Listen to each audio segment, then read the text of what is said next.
Bismillahirrahmanirrahim. Okay, so we'll start our second session now, inshallah, and then hopefully if there's some time afterwards, then we'll have time for question and answers. We're only going to have one session. I'm going to try and cover as much of the material that I can, but if there are questions afterwards, then I'd be happy to take those questions.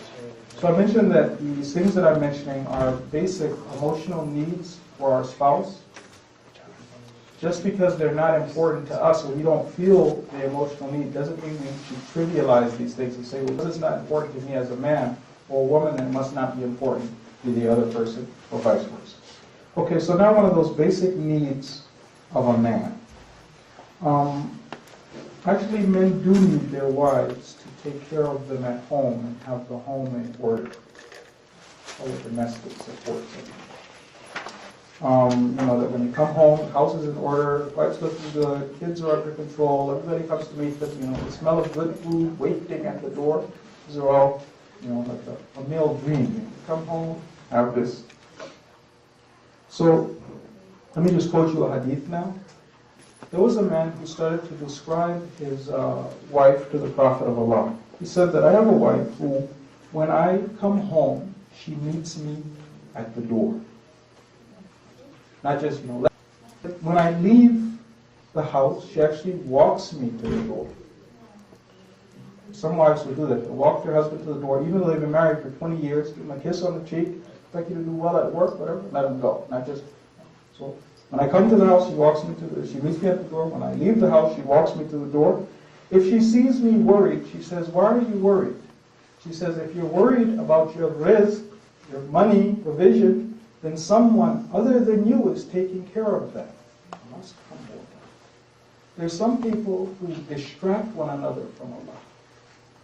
By being so scared and worried about what's going to happen and the finances and these things, we scare one another. We're supposed to only have fear for Allah, but we scare one another instead of reminding one another of the promises of Allah. But there's other people like this woman who instead she would tell her husband, Allah's going to provide. You have to work, these things, but Allah's taking care of your risk. Relax.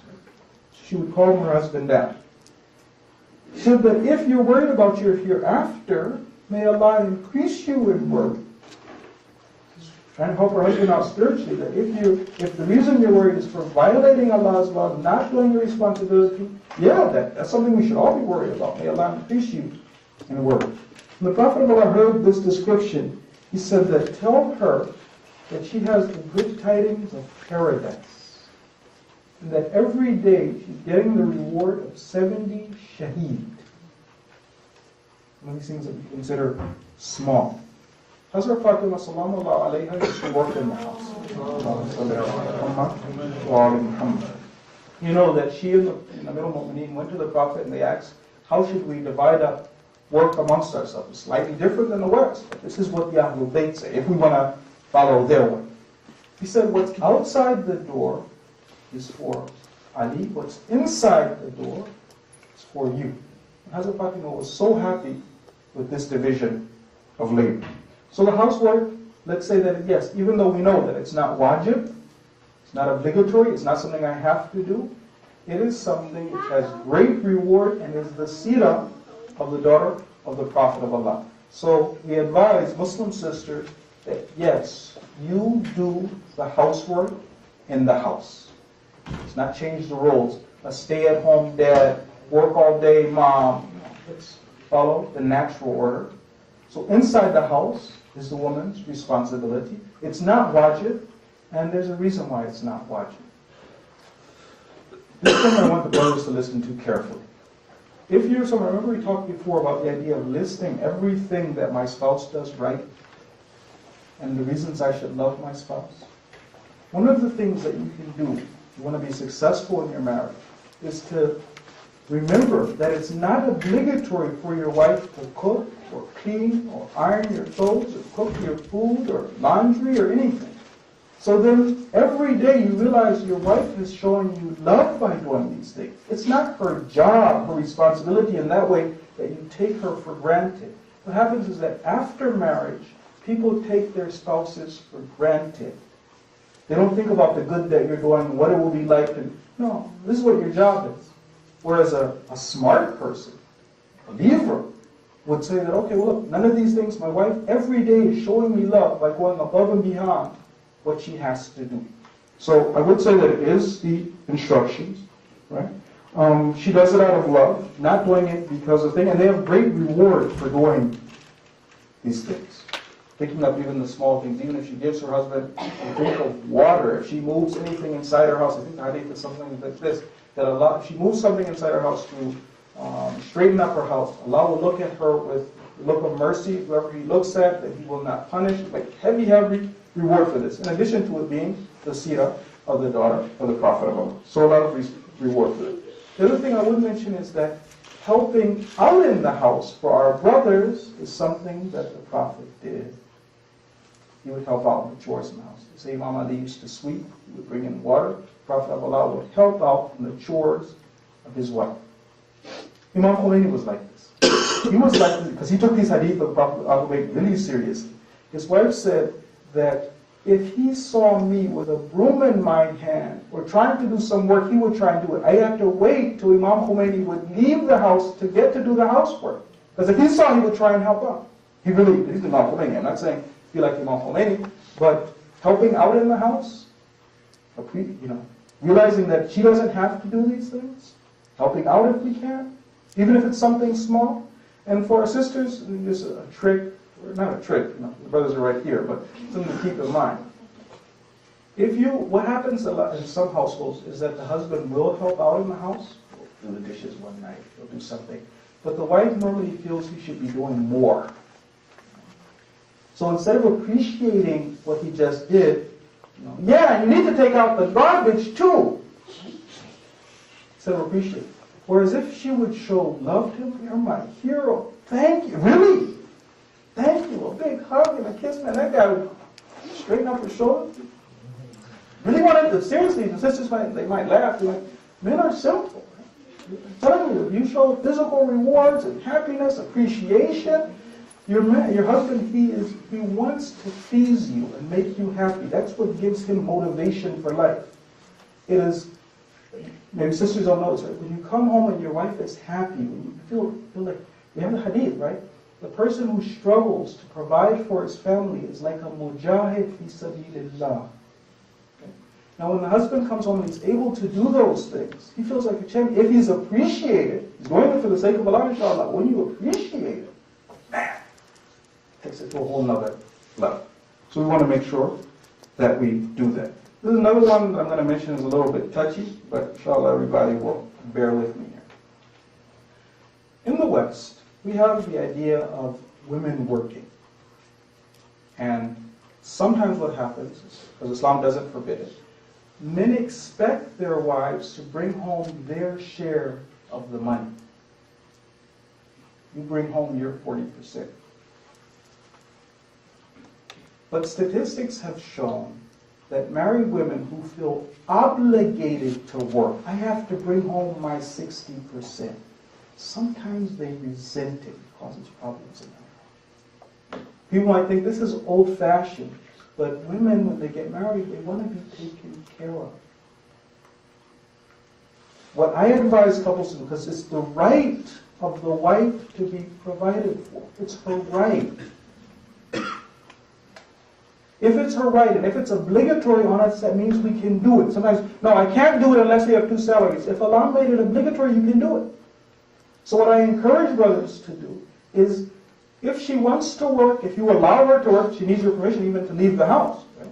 If you allow her to work, you guys budget to live on 1 salary. That money she has, she can be Hazrat Khadija with it. She can give it to you, she can put it for the kids, whatever. But you guys budget to live on 1 salary. If she's going to work, and sisters, I want you to hear this, if you're going to work, don't make it so that you work so hard you cannot perform your other duties in Islam. Those other things which are necessary for you to do. I'm working so hard, I don't even have time to smile at my husband when I come home. I work one shift, come home, do the other shift, drop into bed, it's a janazah. So exhausted, I'm working too hard. Or I don't spend any time with my children. My children are raised by a nanny or somebody else. Put them in front of the television, put them in school, do something, get them out of my life. No, raise your own children. If it comes to sacrifice, I'm telling you, a lot of people were real successful. Later on in their life, they feel a lot of regret. One of those regrets is, I don't invest in my children. My children, the physical looks of a woman affect a man. Women would champion modesty. Women would champion modesty. There's a reason why Allah put the hijab in place. A reason why we're not so free in our interactions. We don't laugh, we don't joke, we don't try and break down those barriers. We try and keep that barrier. Yes, we can interact in a professional manner. We don't want to be close friends. We want to keep ourselves away from the opposite sex, except in the areas that it's necessary, and then behave in a professional manner. And the more we observe this, the more dependent we'll be on our spouse, and the more we will enjoy our spouse. So we definitely want to do that. So if we're going to watch a movie, I was actually in the office of Ayatollah Khamenei one time. So normally when you watch a movie, then there'll be something in the movie that'll be a little bit inappropriate, some scene or whatever. So they said just fast forward that, or don't look at that. It's not that, oh, I can't see any movies, no. But there's a certain scene, you could be watching it with your wife, right? See this part of the movie, okay, that's inappropriate. Make sure you look away, okay, it's safe now. So we're going to be really careful about that. The next one is your physical appearance. This is again one of those that has to be done consistently from the beginning of the marriage till the end of the marriage. Taking care of our physical appearance. I'll start with the brothers. One time, one of the companions saw the Imam, according to this hadith. He saw the Imam, and he saw that the Imam had dyed his beard. So he's, I be your ransom, you dyed your beard? The Imam said that when you take care of your physical appearance, this increases in the chastity of women. We have another hadith that they say that the women of Bani Israel abandoned chastity because their husbands abandoned taking care of their physical appearance. Normally what happens is before we get married, because we're trying to attract the girl, we'll work out, lift weights, keep ourselves sharp. But then once we get married, our physical appearance, we may let it go down. Our personal hygiene, sisters are complaining about these things. Not sisters, I mean, we cross the border, right? Some men have disgusting personal habits. You know, they're used to it from their single days, you know. Yeah, I pass gas in front of the guys. Ha! It's just really disgusting. Not brushing teeth, not being physically, you know. So we should be maintaining that always after the marriage. The Imams would, you have in times that one of the people came in to see the Imam, and he saw the Imam was in a red outfit. He said, yeah, my wife, I have a wife, and she likes to see me in this outfit. To the extent that the Imam, like one person came and saw the Imam, he was like really looking good. He had brought a new person in to become Shia. And he said, come back on another day, right? Because the Imam was looking so good. The guy started to doubt, how can the Imam be an Abid and Zahid? He's over there taking care of. So I'm not talking about going to extremes, right? But you would expect the Imam was sitting there with like a woolen cloak on. And so he told him to bring him back in another day. So that day I was with that wife, and she liked me to be in that manner. So we want to be doing that. We want to make sure we do exercise after marriage. People do exercise before they get married, but to be consistently exercising after marriage. Imam Khomeini was like 3 times a day he would be walking. Allama Tabatabai would be doing horseback riding. He was good with actually with weapons. Allama Tabatabai. I mean, they are everything. So the other Urafa were something advising people. Let me take that one back. But the idea of exercise, I got a chance to ask some of the spiritual teachers. They said exercise is good for everyone. The Prophet of Allah was actually physically fit, and they said when the Prophet of Allah would walk, you could tell that he wasn't lazy or weak. So that exercise and maintaining the physical appearance. Okay. For our sisters also, we were talking about exercise. Right? For our sisters also, the idea of exercising after marriage is important. They've done statistics. They said what men found most attractive about women, I think it was the highest on the list of attraction, was having an athletic body. It doesn't mean you have to be super skinny or anything like that, no. But being physically fit, that's something everybody can do. Actually, most men prefer women to be a little bit rounder and softer than what the West shows, when they've done statistics. But physically fit, that's something that So that needs to be there, and to be consistently exercising after you get married. It's so, let the sisters in on a little secret.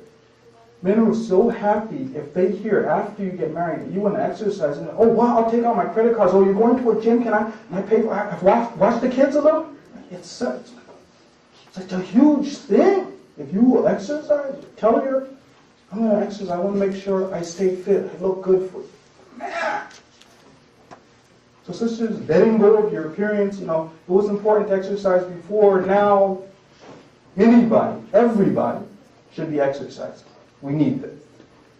So, inshallah, you guys get the next Islamic Center of Seen that there might be a facility for the sisters and stuff like that. Support.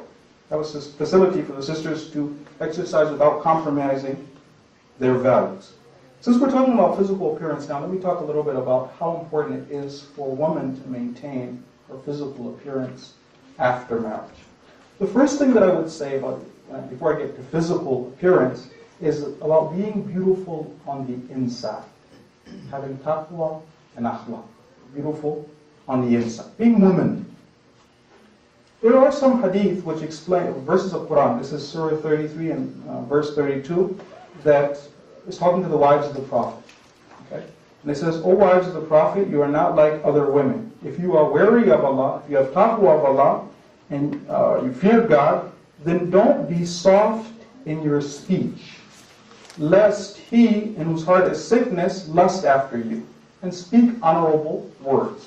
So the instruction is, when I'm talking to a non-mahram, then yes, I'm firm in my speech. I don't want to talk and be womanly and be soft. But it doesn't mean I'm never soft. I talk to my husband and says, yes, husband, businesslike.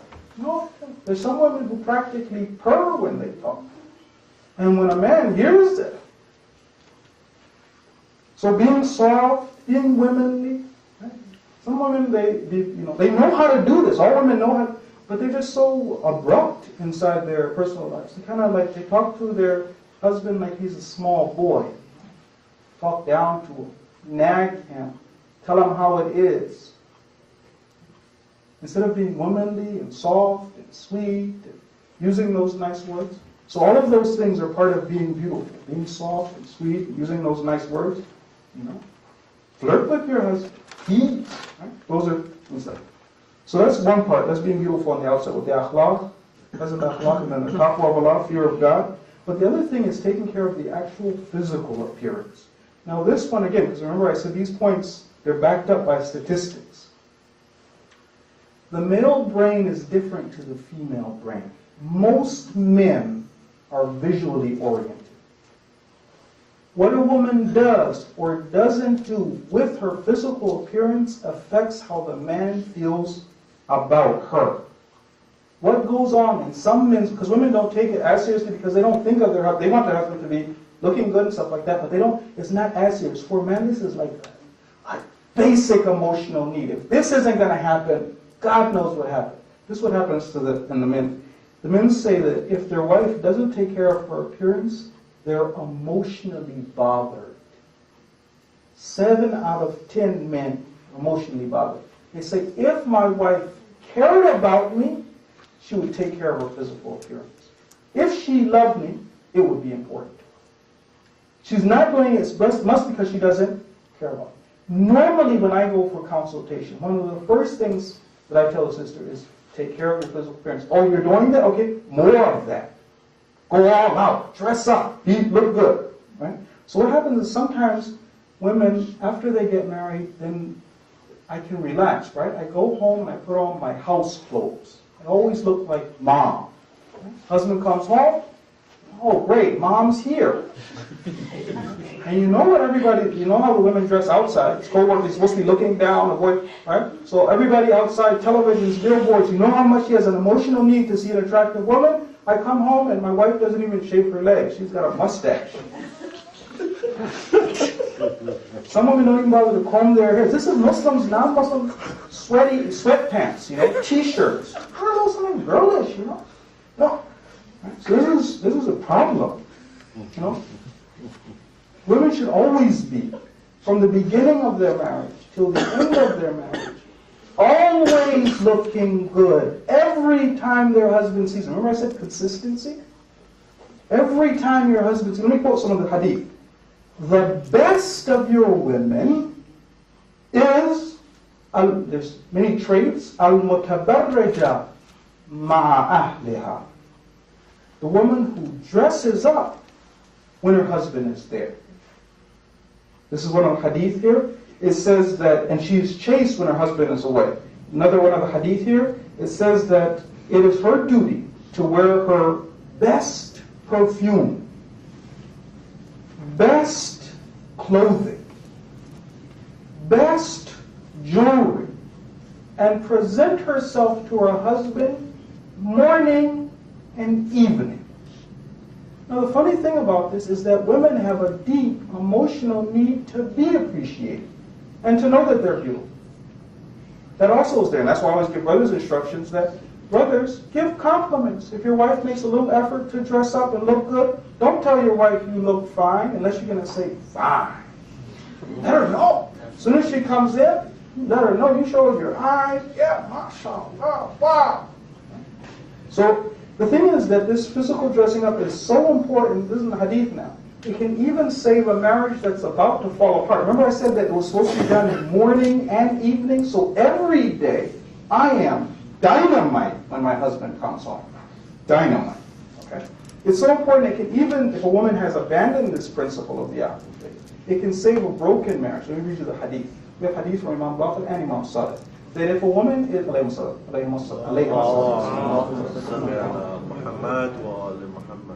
they say if a woman gets divorced from her husband, a woman gets divorced and she's in her waiting period. You know, Islamically, when you get divorced and you're in your waiting period, your husband's not supposed to force you out. You do it the opposite, right? You got married, go back to your parents. Islamically, what should be happening? She should be in the house of the husband. Okay, what should she do while she's in the house of the husband? This is the hadith now. It says that al-mutallaqa, the woman who's been divorced, she should wear kohl. You know what kohl is? She should wear kohl. And henna. She should wear clothes, or she should use perfume and wear whatever clothing she wants. Right? And just present herself to her husband. Just walk back and forth. Absolutely gorgeous, and see if this man can resist. This is we're talking about a broken marriage, right? They're divorced. He's in there, right? Just see if this guy can resist. Just walk back and forth and just, just as gorgeous as you want to be. Whatever clothing or not clothing you want to wear, just walk back and forth. The hadith says this, perhaps Allah will create something in his heart even at that stage. And the marriage can be saved. If there's a smart believer woman, and she realizes how important this principle is, she would do that 24/7. Always gorgeous and dynamite. She needs to be appreciated. Remember, if you're doing this for yourself because you have a need inside. If the Prophet of Allah said this, is not that I'm doing this so my husband can benefit. No, I have a need to be beautiful and be appreciated. So, for the brothers, we have the verse of Quran that ta'awanu ala al-birri wa taqwa. Assist one another with when it comes to righteousness and taqwa. So if you see your wife is making those efforts, those compliments, it's not shirk, No, I can't give you a compliment because give her the compliment, you let her know, you encourage her, and for the sisters to do that. Now, one thing that happens is that sometimes sisters do make this effort to be beautiful. They spend a lot of money on jewelry and clothing and these things, but they don't dress according to their husband's taste. So I go and I dye my hair, for instance. Does my husband like that color? Does he like that hairstyle? I'm going and spending money and buying clothing, and who are you trying to be beautiful for? Look at the fatwa now, the ulama. If there is something your husband finds unattractive about your appearance and he asks you to change that, it's wajib shara'an to change that. You got to look good for him. Wajib. They're putting emphasis on it. You've got to look good for this guy. So it's difficult because shaitan will come in, oh no, it's not important. Let me go read Dua Kumail. The kids are around. Let the kids see that mom dresses up for the husband. No, my kids become a psychopath. If I wear a mini skirt, they'll become a psychopath. Your kids won't become a psychopath if you wear a mini skirt in the house. It's okay. Isn't a psychopath. Wear mini skirts, high heels, dress up. Let the kids see that. Let the kids grow up. Yeah, when daddy comes home, mommy looks good. Let's do it. The other thing that we want to keep in mind is that being attractive means working with what you have. A secret I should let the sisters in on is that men love women with average, ordinary bodies.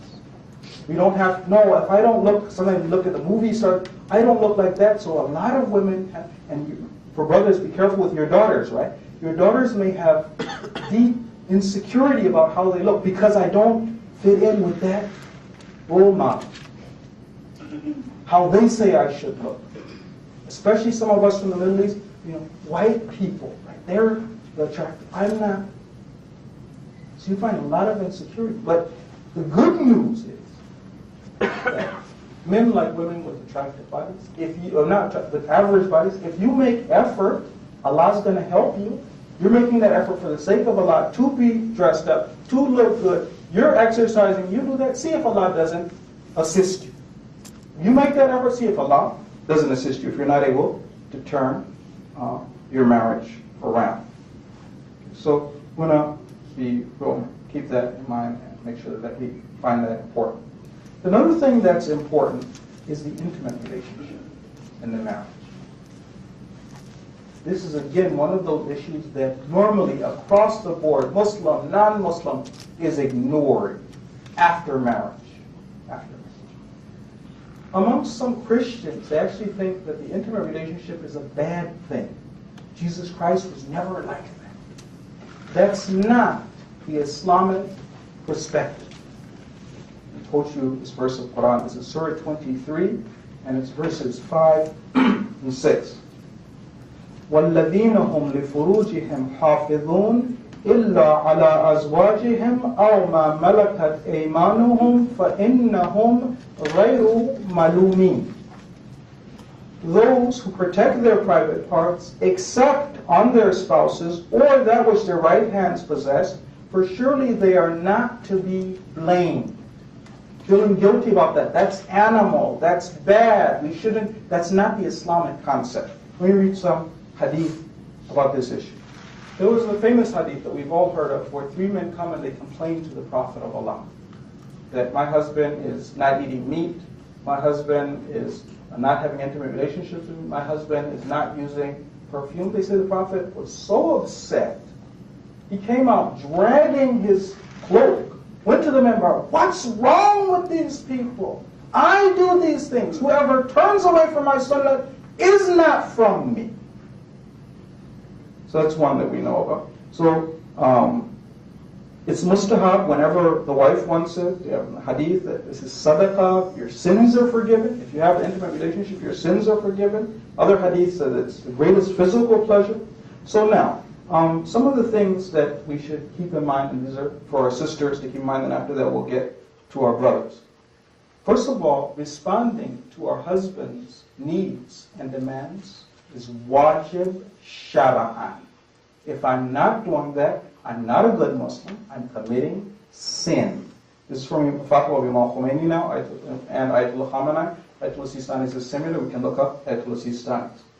If a woman is married permanently to her husband, she must provide him with whatever sexual pleasure he wants and not prevent him from having intercourse with her if he asks.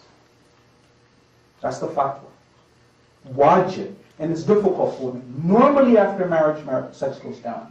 Normally.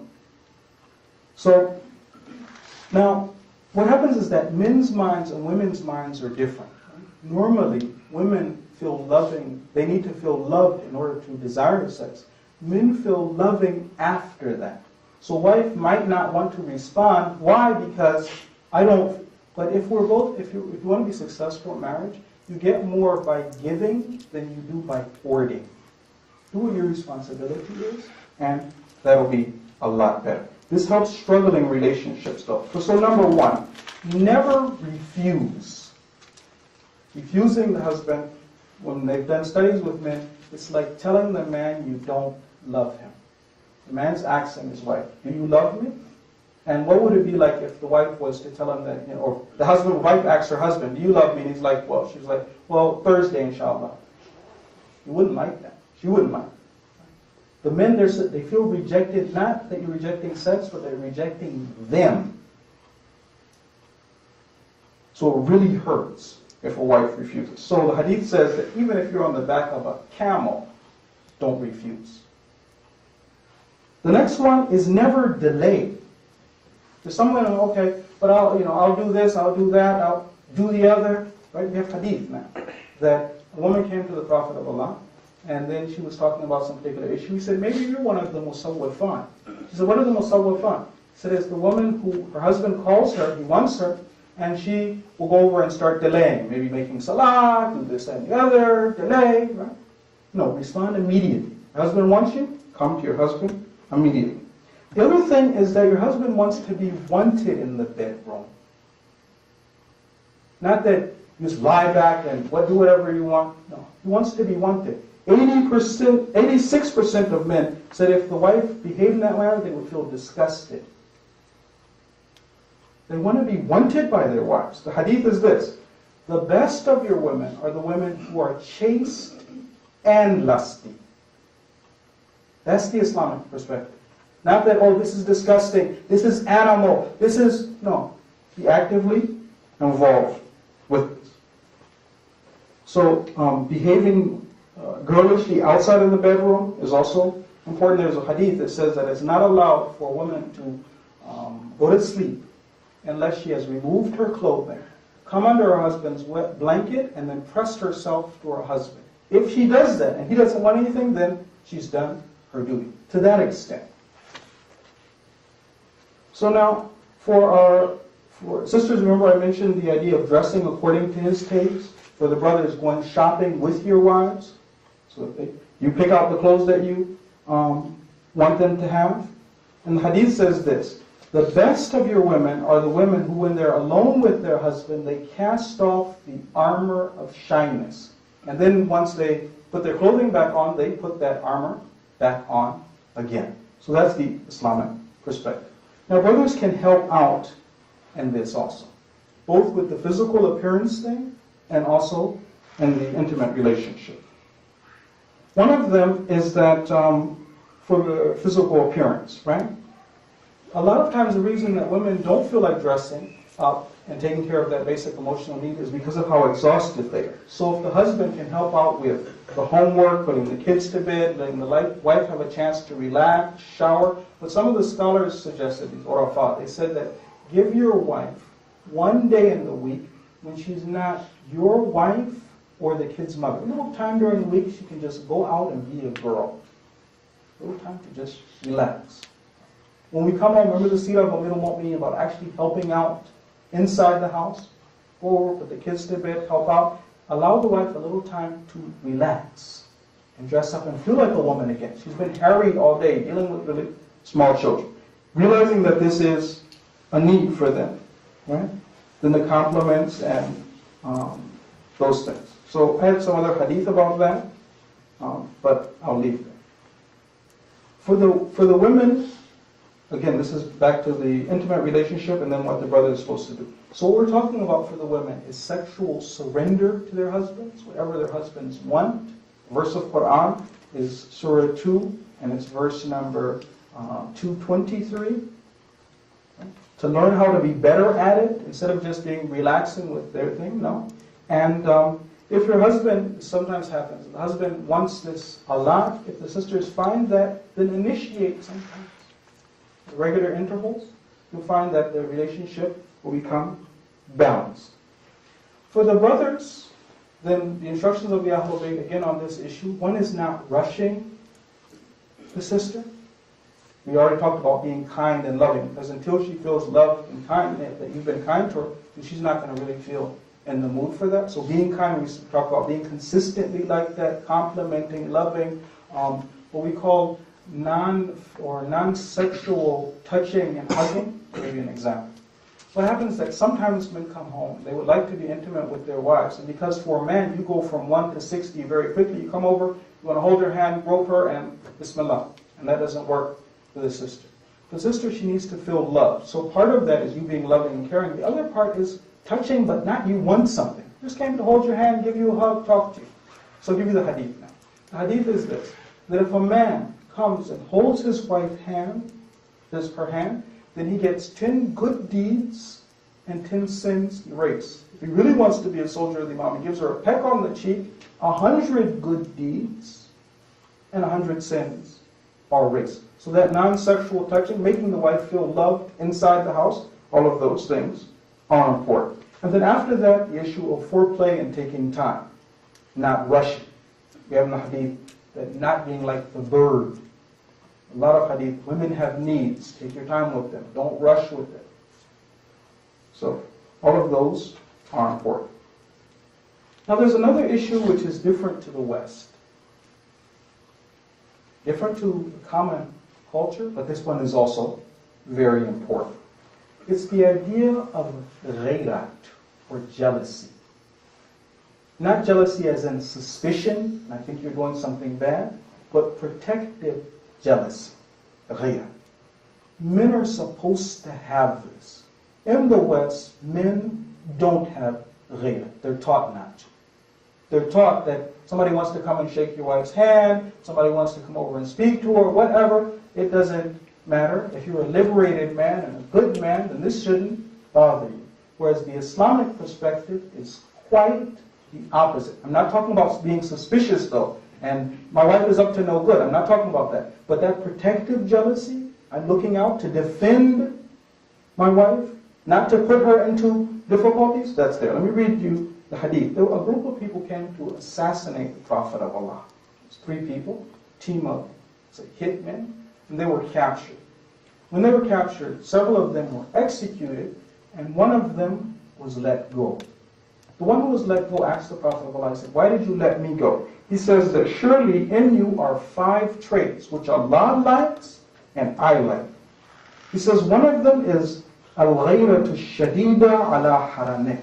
You have this great jealousy over your wife and children. You're generous. You have pleasant akhlaq. You tell the truth, and you're brave.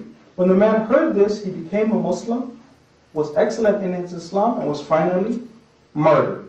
So for our Muslim brothers, and we want to train this in our boys from the time they're young, right?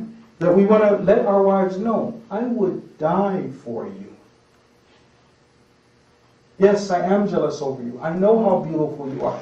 Sometimes when I see brothers, like because normally when you go to give a lecture, just people encourage you, oh, please, brother, go and talk about hijab and stuff like that. Sometimes you don't have the jur'at, the boldness to actually do this. You feel like addressing the brothers. How is it? You know your wife's gorgeous. How do you let your wife walk around without hijab? How could you see your hair out? Doesn't bother you? Muslim men have to be trained to know jealousy. Jealousy is important. The wife needs to know you find her valuable. You appreciate her.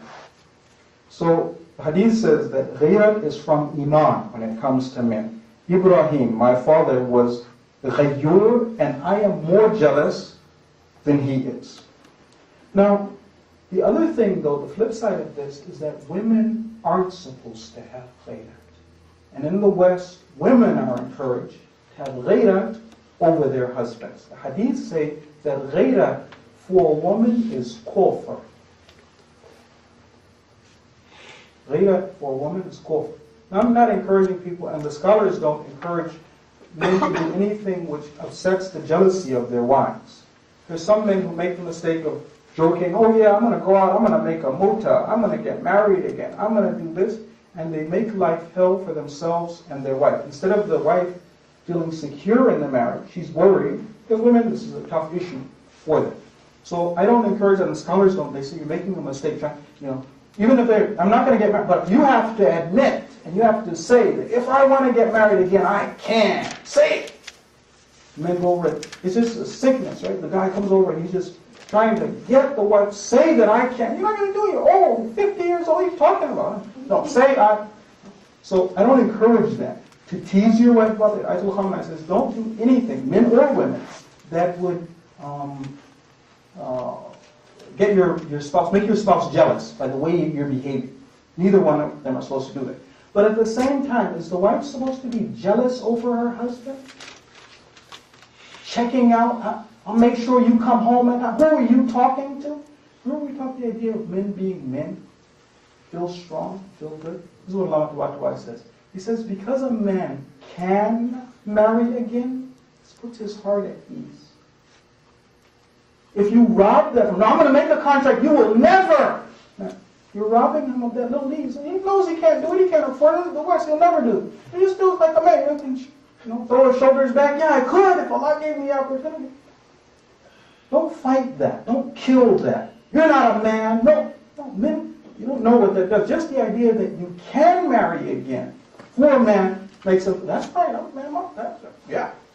There's some men who get so browbeaten by their wives, we've seen this happen, that one time this happened to a brother. They went to a brother's house and his wife was away. So they're teasing him and stuff like, oh yeah, your wife's away, so you're going to go and get married again. I'm going to make a temporary marriage. The guy was so scared of his wife, he started looking like this with his wife. Another country! I don't do anything. Let him feel like a man. No, yeah, that's right. If I wanted to, I could. Let him feel. Don't fight that. Don't try and take away that. No. He should be jealous. You shouldn't be jealous. Be confident in yourself. Don't take away that. Let me say a little bit something also about the in-laws, because this is sometimes a problem and an issue. What happens is that I had a chance to speak to some of our senior ulama. And what happens, what I've noticed in some communities, is there's a tendency, and this came from back before, that when you get married, you live in the same house as your parents. You get married, you live in the same house as your parents. Now, there's nothing wrong with that, and actually there's more thawab for that. You're able to have the extended family. We're not going to be Westerners. Turn our parents over to the old folks' home, make a nursery home for our parents, and the parents out the house, right? Do what they are doing. How they're the same way they destroyed marriage, now destroy the relationship between parents and children. We're not that extent. So loyal, serving, helping, assisting, that's great. But at the same time, should we live in a house with the parents? If you can, and observe the rights of Allah, then there's more thawab. But the scholar said he recommends you live separately. It's just easier to live separate. You can observe everybody's rights in that way. Separately in this fashion, I'll explain what I mean.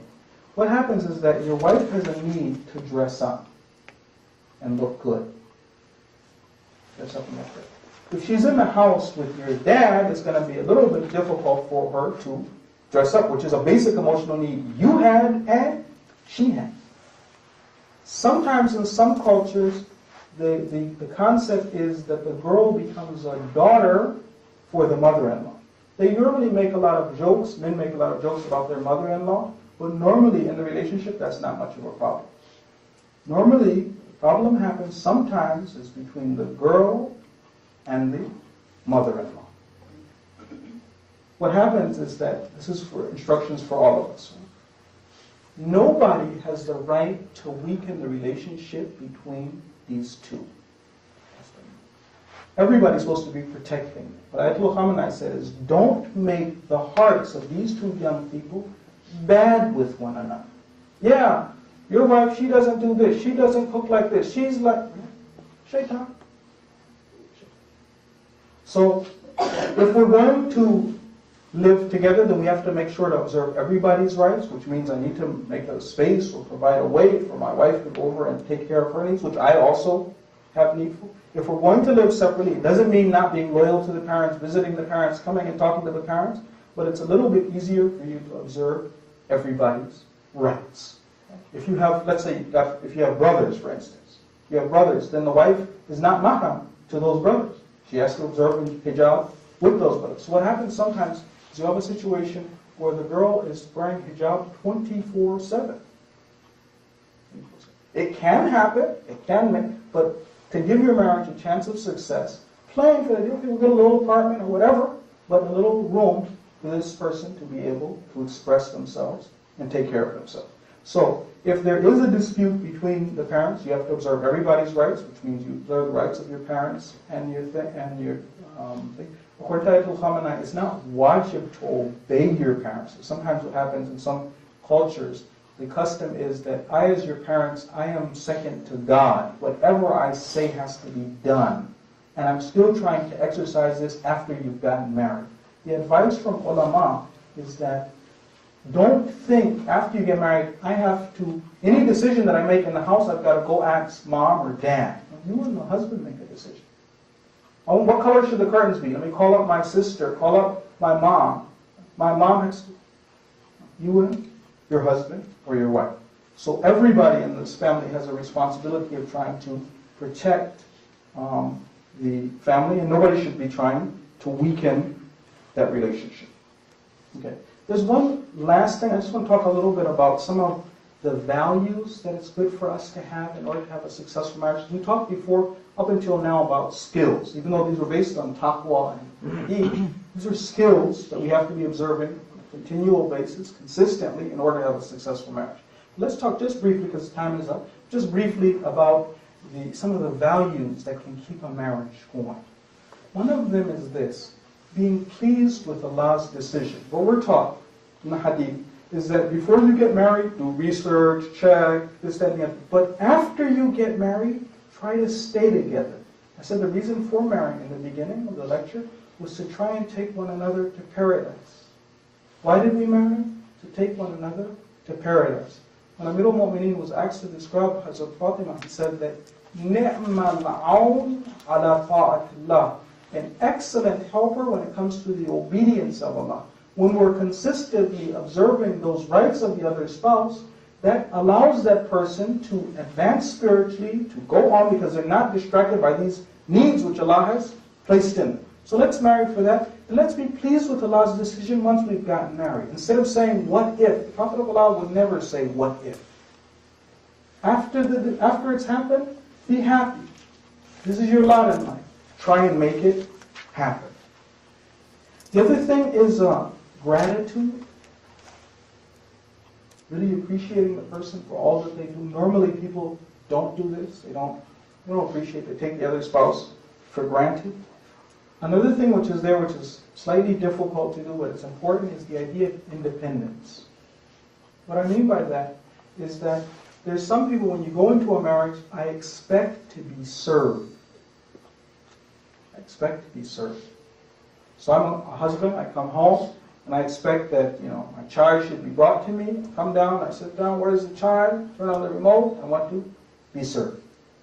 And that's good if that happens. Remember we talked about that wife who was so wonderful, she's going to get the good tidings of heaven. She comes and she meets her husband, she walks him from the door, she's quick to do that, and the reward for that.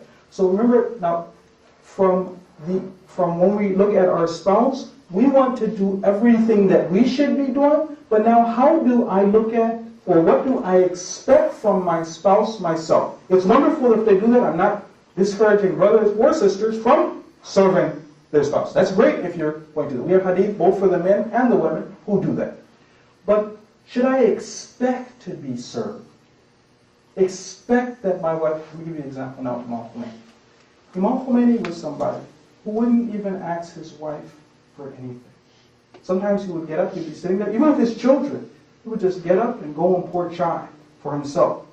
And they would be so surprised, like, Imam Khomeini, say something, we would love to do that. And they should, and they would. Right? But when it came to his wife, he wouldn't ask his wife to do anything. He had so much respect for his wife.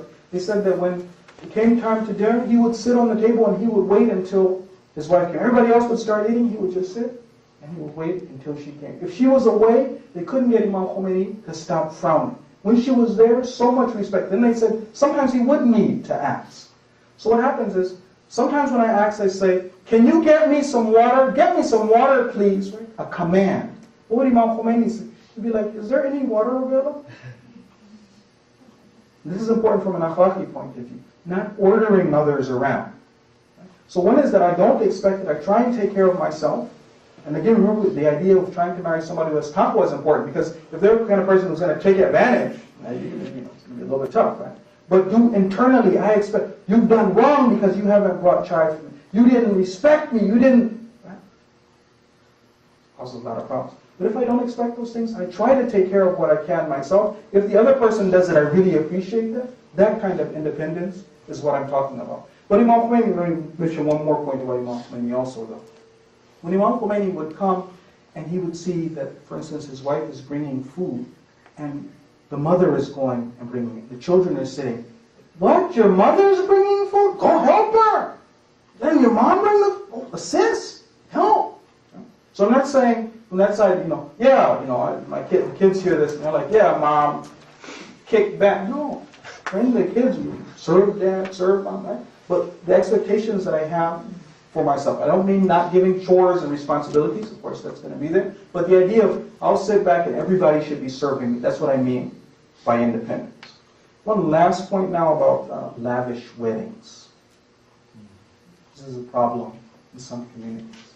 In some communities, unfortunately, you'll find that some of the hadith of the Ahlul Bayt are being ignored. And I expect that as the young generation of Muslims and the soldiers of Imam Zaman, we can go and start to correct some of these wrongs.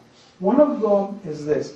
People give these heavy dowries. Hadith of the Ahlul Bayt say that a heavy dowry can cause enmity and hatred between the husband and wife. So one is we don't get married because we can't afford it. I was sitting there, there's one wedding happening, and the groom, you're announcing how much the nikah. $30,000. Ridiculous. Brothers and sisters, we have to have mercy on ourselves, on one another. If you are from a wealthy background and you can afford it, don't do it. If you're a girl, don't demand it. Say, no, I want to be like the Prophet of Allah. I want to be like Hazrat Fatima. That's what I'm looking for. Break the sunnah. What they do, this is in the Islamic Republic of Iran, amongst the people who are not so religious or unfortunately not following the Ahlul Bayt on this, they compete with one another. How many gold coins did you get married for? Oh, I've got to get married for this many. Why do we have these heavy dowries? I have it so, God forbid, my husband goes bad, then I can have this backing. First, he won't dare to divorce me because I'll take him to court, I'll get my money. You know what happens? Unfortunately, there's some people who do this. They marry, but I have, for instance, I'll get married, but I've got to have a job as protection to fall back on. I'm going to get married, but I've got this heavy dowry to protect me in case something goes wrong. When you're getting married, you're supposed to be in love with the person. You're supposed to be trusting the person.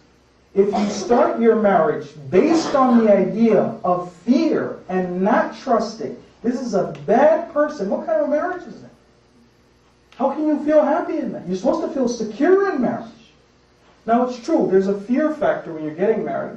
I don't know this person. People are different after the relationship starts. I don't know who I'm dealing with. That's why we say to marry the person who has taqwa. If you've done that, this is a verse of Quran. Whoever has taqwa, whoever trusts in Allah, Allah will be sufficient for them. Whoever has taqwa of Allah, Allah will make a way out for them. But this way of marrying is the way of wolves. They say about wolves that when they sleep facing one another, nose to nose. Right? If the other wolf wants to attack, then I'll be ready to attack. Some people are like that in marriage.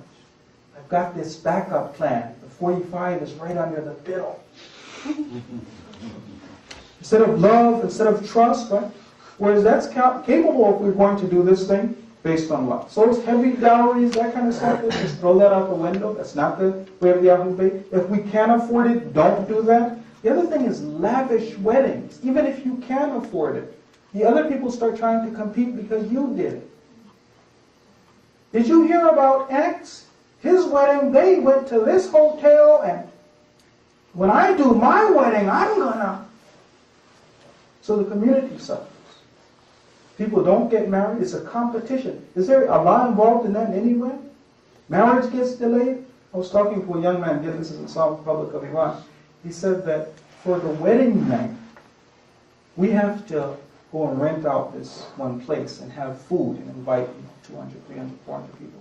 He said for the wedding night, I've got to pay 5 million tumans. This guy is like driving a taxi here and there. He doesn't have the money to get married, and he'll start his marriage in debt because of the lavish way.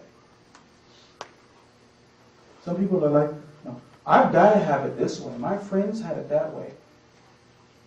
I only get to get married once. I've been thinking about this from the time I was 13. Girls. So I'm going to have this kind of a wedding. No. Brothers, be strong. Sisters, don't demand that. Be simple. Do the way of the Prophet of Allah. Have mercy on our own youth. Don't you, as a role model for other youth, continue this wrong trend. You be brave. People might talk about you. Oh, wow, your wedding was so simple.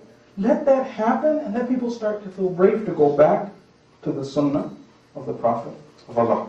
Okay. Jazakumullah khairan for listening. We're going to end now with my part. If there's any questions, and I'd be happy to answer them. If not, then, that's okay. Also, we'll end with salawat. Allahumma salli ala Muhammad.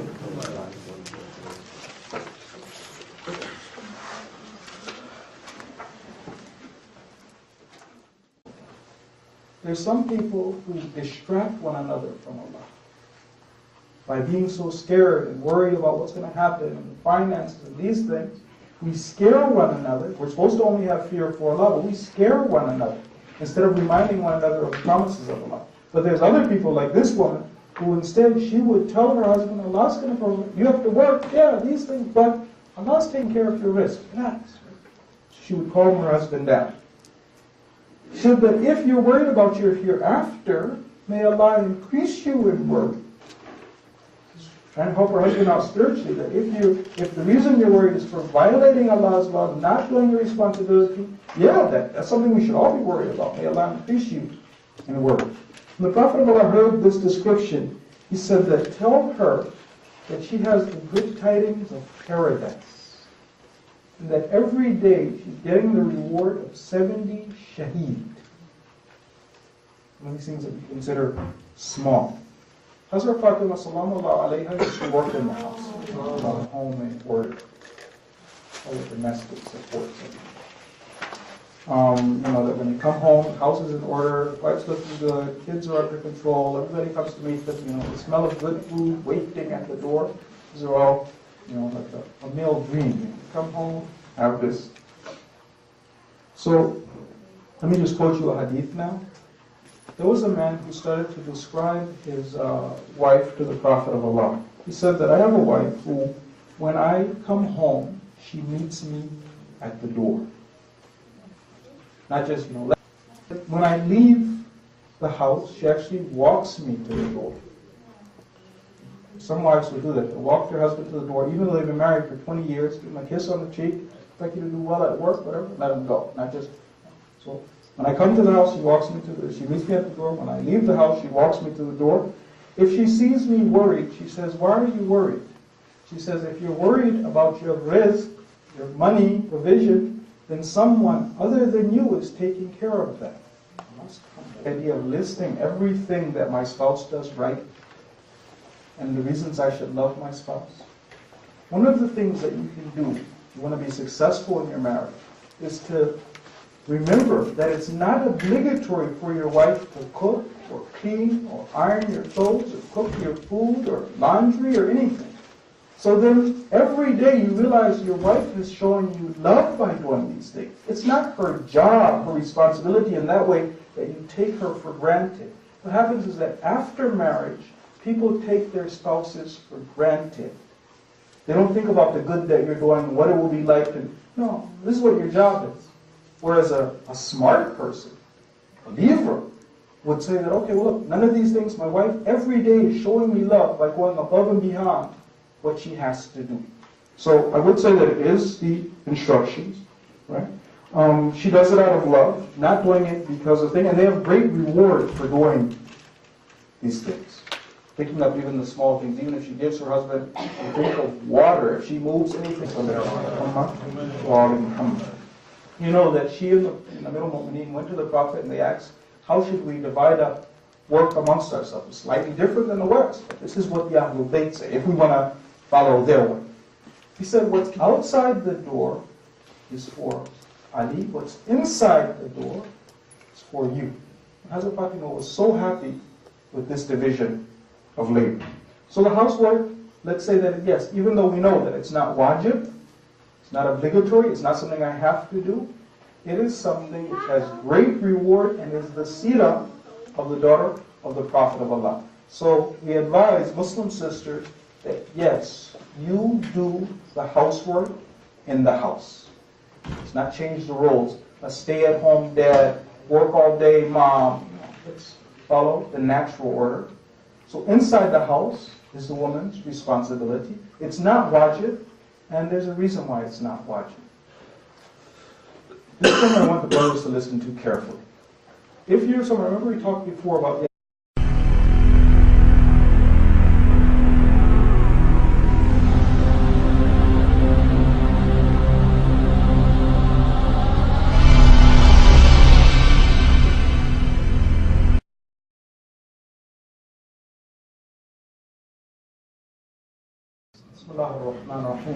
Okay, so we'll start our second session now, inshallah, and then hopefully if there's some time afterwards, then we'll have time for question and answers. We're only going to have one session. I'm going to try and cover as much of the material that I can, but if there are questions afterwards, then I'd be happy to take those questions. So I mentioned that these things that I'm mentioning are basic emotional needs for our spouse.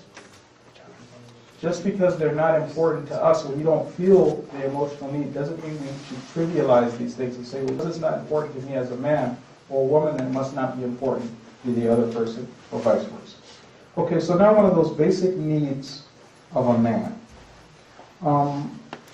Actually, men do need their wives to take care of them at home and have them